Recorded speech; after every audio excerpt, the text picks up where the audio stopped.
আমার বিয়ে হয়েছে 7 মাস। কয়েকদিন আগে আমার ওয়াইফ আমাকে জিজ্ঞেস করে, বিয়ের আগে প্রেম করছো? আমি না বললে ও বলে, বলো সমস্যা নাই। এক বয়সে পোলাপান প্রেম করে, বলো সমস্যা নাই।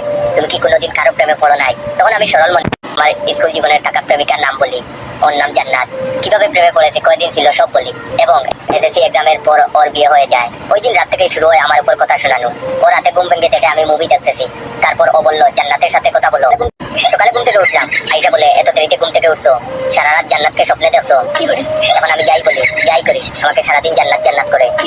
গতকাল আমাকে বাসায় আসার সময় চা পাতা আনতে বলেছে, আমি ভুলে গেছি।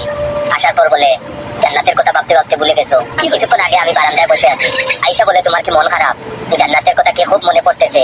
এর কিছুক্ষণ পর আমি কিচেনে গিয়ে তাকে পিছন থেকে জড়িয়ে ধরলাম। উদ্দেশ্য ছিল বলবো, আর এভাবে ফুটা দিও না, কিন্তু জড়িয়ে ধরতেই ও বলে, এত হ্যাপি কেন? জান্নাতের কথা ভাবতেছো নাকি?